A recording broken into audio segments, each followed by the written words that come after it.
C'est juste une manière de dire que la justice est là pour tout le monde. Justice xoolul mbubu Pastef. Justice bii nii bii sous président Diomaye. xoolul mbubu Pastef. D'accord. Parce que ni ñu jigee ils ont fait honneur de ne pas s'impliquer dans les dossiers de justice. Mais est-ce que aussi c'est le leader Ousmane Sonko bon parce que gis nañ ne dafa dem prison seeti ko ñu bari jàpp ne acte boobu mu def dafa teg une pression sur la justice pour dire que voilà kii voilà sama kii la voilà il faut dawal ci yërmande de l'autre côté aussi y en a qui disent que loolu dafay encourager les insultes ak yooyu te ñun ñëpp ay sénégalais lañu.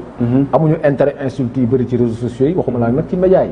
est-ce que aussi acte boobu tamit nekkul loo xamante ne dina gën a favoriser loolu di ko ne di am. alors bon bi ci njëkk mooy man jàpp mën ni dafa parce que ñoom ñaar ñëpp la dem seeti. donc dafa dem seeti ay militants du parti PASTEF comme le président du parti PASTEF. bi ñu leen demee seeti aussi li gars yi di wax naan. dafa mettre la pression sur la justice su amoon ñun ñaar dañ leen di bàyyi amaan mais encore une fois comment une simple visite une simple visite nan la mën a defee pression sur aujourd'hui un magistrat ou pour man amul logique parce que souvent nit ñi dañuy jaxase xam nga nit ki bu ñu la toppee ay procédure la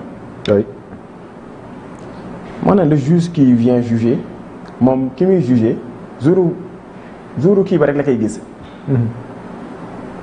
celui qui poursuit c'est le procureur. dégguñu fi wala gisuñu fi te sànq yaa ngi koy rappelé le ministre de la justice c'est quelqu'un qui s'accroche à ses principes à tout prix. waaw en tout cas loolu. du nangu kenn ku influencer non. loolu lañ ko xamee. et c'est quelque chose que nous apprécions tous. mooy comme li ma wax pour man cette visite c'était d'une visite amicale parce que naturellement Ajoura quand on le voit le président Ousmane Sonko.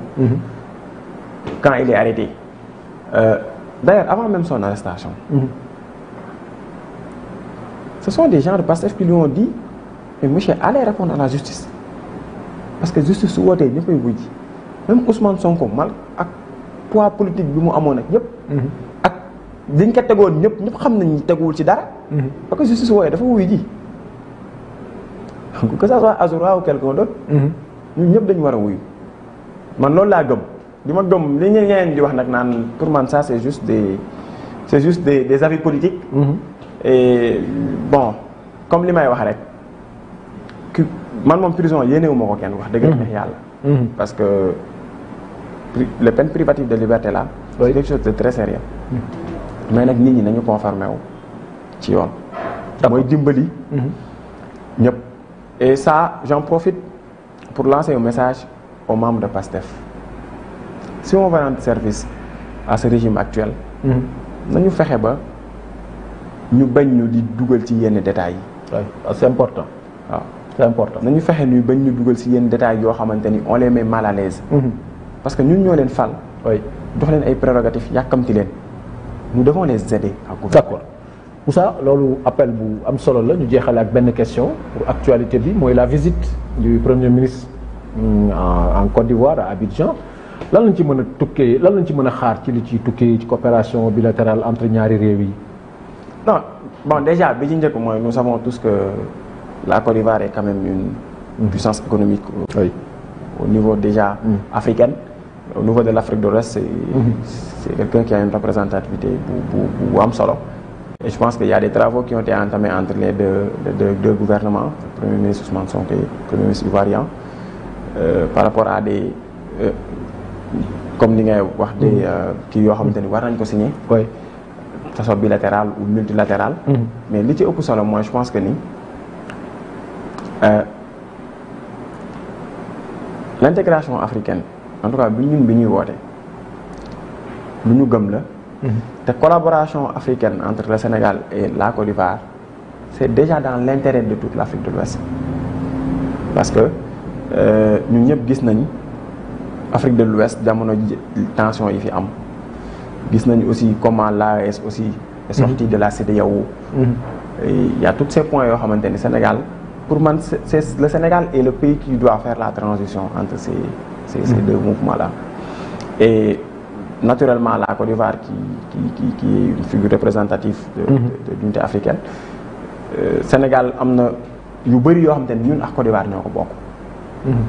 yu bëri loo xamante ni ñun ak Côte d'Ivoire ñoo ko bokk je pense que c'est la première visite du premier ministre là-bas. Oui.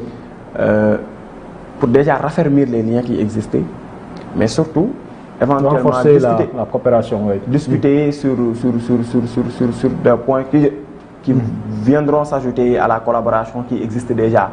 Donc pour moi c'est une très bonne nouvelle déjà pour l'Afrique de l'Ouest, c'est une très bonne nouvelle pour le Sénégal. En termes par exemple, je donne juste l'exemple des ports par exemple. Oui. Aujourd'hui les ports de la Côte d'Ivoire, que ce soit le port d'Abidjan ou celui de San Pedro, ce sont des ports qui sont des références en Afrique. Tout à fait. Et aujourd'hui le Sénégal war na mën a basé aussi si port yooyu noonu parce que très souvent les conteneurs qui quittent Abidjan ils viennent directement au Sénégal. Nous savons tous que nous avons besoin d'agrandir en tout cas le port de Dakar, mais également de discuter éventuellement sur les potentiels flux sur le futur port de Ndayane qui sera bientôt érigé. Donc pour man c'est une visite boo xamante ni visite bu am solo la. boo xamante ni dina amal njariñ ñaari réew yi quoi. Et surtout nañ mën a waxtaane ci li nga xamante ni moom moo ñu war actuellement ci Afrique de l'Ouest ak l'avancée notable du terrorisme surtout les enjeux sécuritaires, oui, c'est important. Tout à fait, les enjeux sécuritaires surtout et je pense que ni am na si wàllu bu rëy woo xamante ni Sénégal ak Côte d'Ivoire dinañ ko ci jouer. Donc c'est une visite que nous apprécions et naturellement nous avons suivi hier l'intervention du Premier ministre et du Premier ministre ivoirien. Nous attendons de voir après concrètement par rapport aux différentes collaborations yi nga xamante ne dina si tukkee Inch'Allah ñu xool ban njeexital aussi la si Sénégalais di am parce que moo ci ëpp solo. D'accord. Merci beaucoup Moussa. Xam naa ne bon amoon nañu yéene aborder d'autres points de l'actualité mais du ci xaj mais yoon yamul ci benn. Moussa Gningue mbokk yi moom la ñu invité woon tey seen émission entretien spécial moom ci Pastef Mbao responsable Pastef Mbao la nekk également le chargé de la communication bu JPS Mbao kontaan nañ trop ci waxtaan wi ma bàyyi la nga tàggatoo ak mbokk yi ñu seetaan laata ñu yëkkati jotaay bi. waaw di la jaajëfal bu baax grand ci invitation bi d'abord mais aussi surtout sur la qualité des questions discussion yi nga xamante ni jotoon nañ fi am ñu jàpp rek ni dina